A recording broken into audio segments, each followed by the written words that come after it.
Muy bien, habíamos hablado pues de la poesía hispanoamericana, las conductas del vanguardismo y la influencia del mismo que aparece en Europa, las dos primeras guerras mundiales que traen como consecuencia esta crisis internacional, ¿no es cierto? Y cómo es que esta crisis se proyecta en América Latina a través de, digamos, los proyectos comunistas, ¿no es cierto? A través de las dictaduras, a través de la crisis financiera de Estados Unidos y su caída de la bolsa de valores en el año 29, y también, ¿no es cierto?, la creación de sindicatos de trabajadores, que es muy importante, ¿no?, en la época.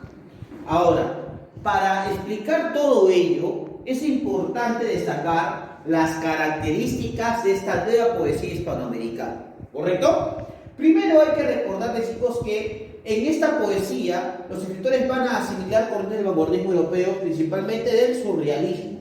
Surrealismo es una corriente literaria creada en Francia por André Breton, que lo que traía como consecuencia era digamos, la vinculación de los sueños en el mundo del arte, ¿correcto? O sea, el onirismo dentro del mundo poético, del mundo pictórico, ¿no es cierto?, del mundo escultórico, ¿no es cierto? O sea, los sueños forman parte importante del surrealismo. ¿Y por qué, profesor? Porque el surrealismo se destaca, ¿no es cierto?, sobre todo por, digamos, la afluencia del inconsciente. El hombre ya no es un ser solamente racional, sino que también parte de la irracionalidad o de la inconsciencia como tal. O sea que el hombre no siempre es un ser social, o sea que el hombre no siempre es un ser moral, ¿no es cierto? Hay algo que aflora en él, y eso que aflora llama la atención al surrealismo creado por André Breton, ¿correcto? Eso es importante. Ahora, en América Latina, por ejemplo, poetas como Emiliano Westphalen o César Moro van a ser poetas que se van a influenciar de este surrealismo,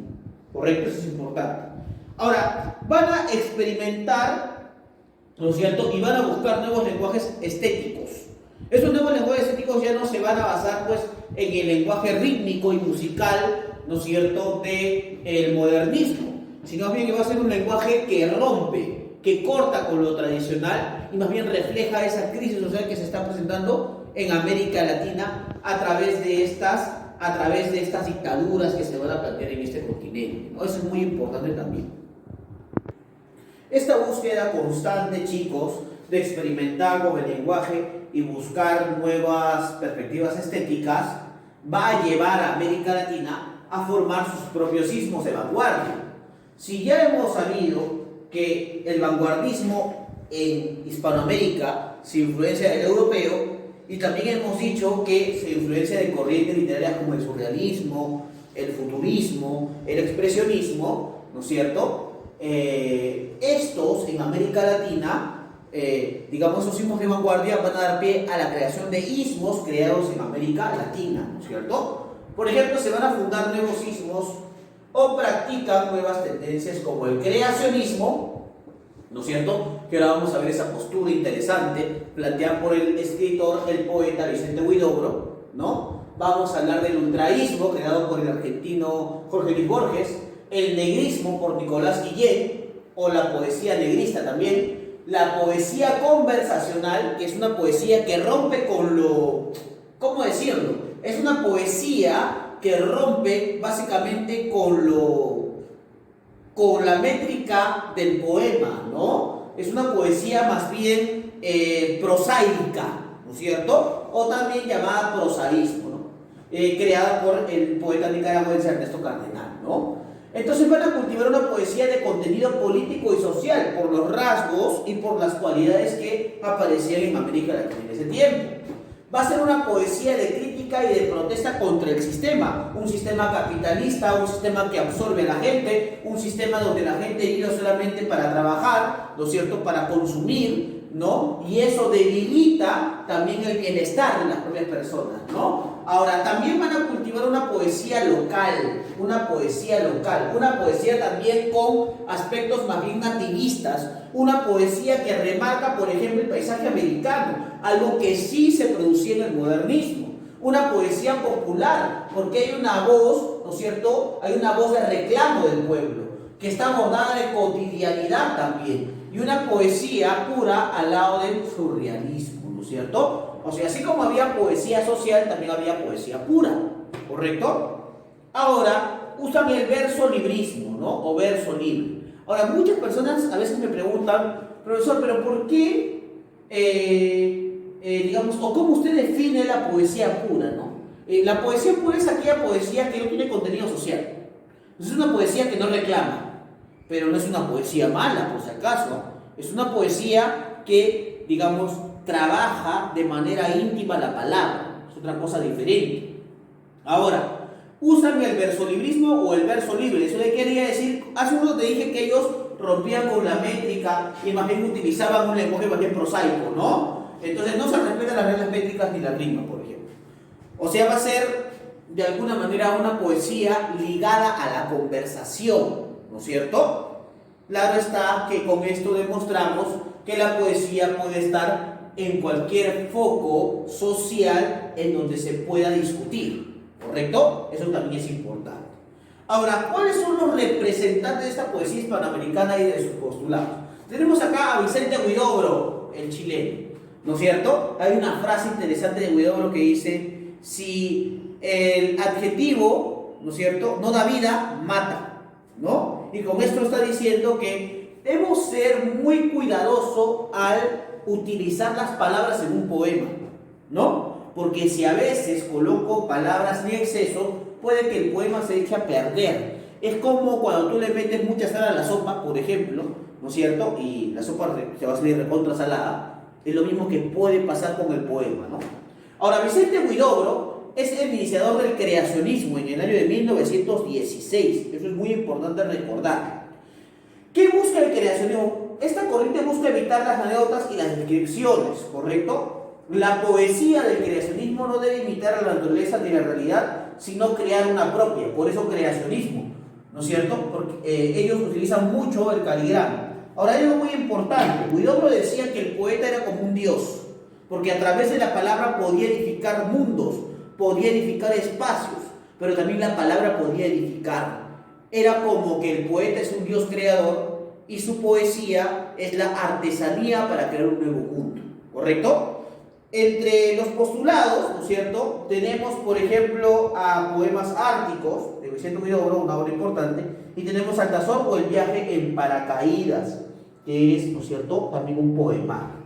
Por ejemplo, un verso muy importante que muchos recuerdan de Vicente Huidobro, un poema que muchos recuerdan de Vicente Huidobro, es Altazor. Altazor dice: ¿por qué perdiste tu primera serenidad? ¿Qué ángel malo se paró en la puerta de tu sonrisa con la espada en la mano? ¿Quién sembró la angustia en las llanuras de tus ojos como el adorno de un dios? ¿Por qué un día de repente sentiste el terror de ser? Y esa voz que te gritó: ¿vives y no te ves vivir? ¿Quién hizo converger tus pensamientos al cruce de todos los vientos del dolor?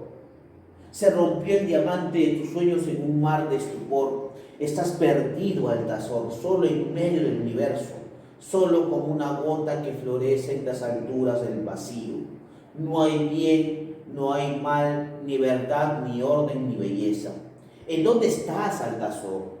La nebulosa de la angustia pasa como un río y me arrastra según la ley de las atracciones. La nebulosa en los olores solidifica, huye su propia soledad. Siento un telescopio que me apunta como un revólver. La cola de un cometa me azota y el rostro pasa, por ejemplo, ¿no? Entonces nos damos cuenta que a través de la palabra, por ejemplo, Vicente Huidobro está hablando del altazor. El altazor es una ave marina, ¿no es cierto? Entonces, a través de esta ave marina está, digamos, jugando, ¿no es cierto?, un poquito con la imagen del altazor con respecto a la existencia, ¿no?, propiamente, ¿no? Somos una gota en el universo, dice. El altazor también es una gota en el universo, ¿no? Interesante, ¿no?, este postulado de Vicente Huidobro. Luego tenemos pues a el maestro Jorge Luis Borges, ¿cierto?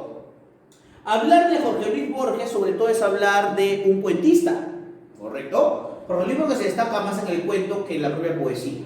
Pero Jorge Luis Borges, como una persona, digamos, que estudió filosofía, por ejemplo, en la Universidad de Buenos Aires, y que además viajó a muy temprana edad, ¿no es cierto?, a Europa, y pudo padecer la Primera y la Segunda Guerra Mundial en Ginebra, ¿no es cierto?, él va a practicar y va a difundir el ultraísmo que había asimilado en España por Gerardo Diego, ¿no es cierto? Esta corriente proviene de España, ¿no es cierto?, cuando de alguna manera Jorge Luis Borges estaba allá en el año 1918, ¿no?